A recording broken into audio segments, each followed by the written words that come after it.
Hi there, welcome to our next session on our leadership training. Do listen to the content and don't forget, at the end of the session, there's questions to answer.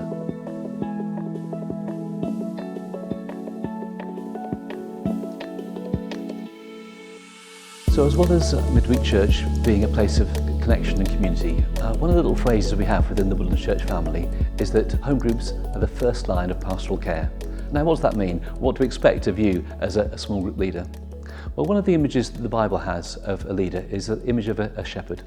A shepherd was somebody who would keep an eye on the sheep. Didn't mean that he was kind of looking after them and hand-holding them the whole time, but he would notice if they were hungry, he would notice if they were thirsty, actually he would notice if they were under attack. And in some ways, as a home group leader, we're saying, could you be a pastor? Could you be a shepherd of the flock? Actually, for the people who are within your group, could you show that sense of care, of concern, of love, being somebody who's aware and sees and notices? And I suppose that's part of the deal. We're not expecting you to do everything, but do you notice people? Or do other leaders on your team notice how people are feeling? Do you notice if they've been missing? Actually, maybe if they've been missing for a while, something's going on, maybe kind of that they're having a bit of a struggle. And again, a shepherd would go and look for a lost sheep. Maybe there's a chance to send a message or a text or be in touch if they've been missing. Well, if you haven't seen them at church for a while. Maybe people arrive and over the time when you're having tea and coffee, actually notice that they're a bit upset or a bit anxious. Maybe as the discussion goes on in the evening, maybe just a comment that comes across maybe slightly judgmental or slightly resentful. Maybe you sense that they're hurting. And in some ways we probably do look to you as the midweek church leader to be kind of pastorally aware. Not that you're going to solve all the answers, but do you notice?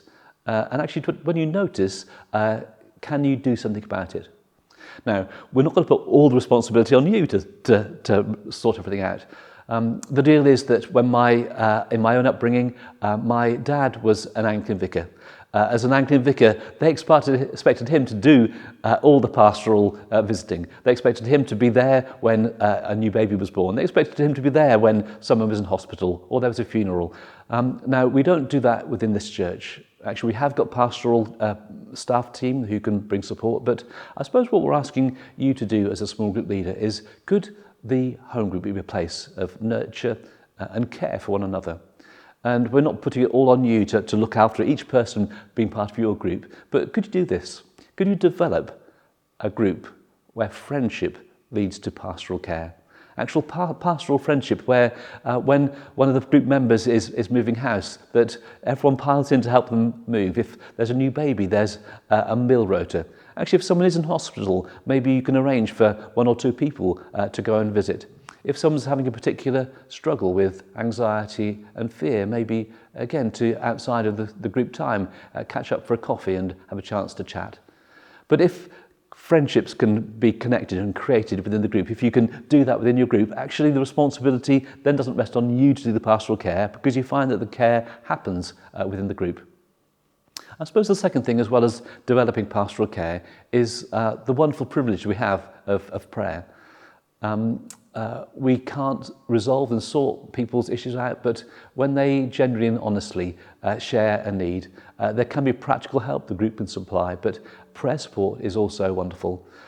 Maybe at the end of each time you meet, there's the chance to pray for one another. And maybe in slightly smaller groups, people have the chance to be honest and open about how they're feeling some of their struggles, and to be able to care for people, to express that pastoral friendship by praying, by listening out to God, by bringing words of encouragement, maybe words of scripture that can really help them.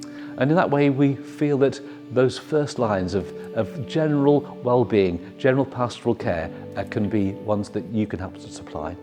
But if there's ever things that you feel are a bit more out of your depth, there is help at hand. And this next section will give you some pointers of how we can support you.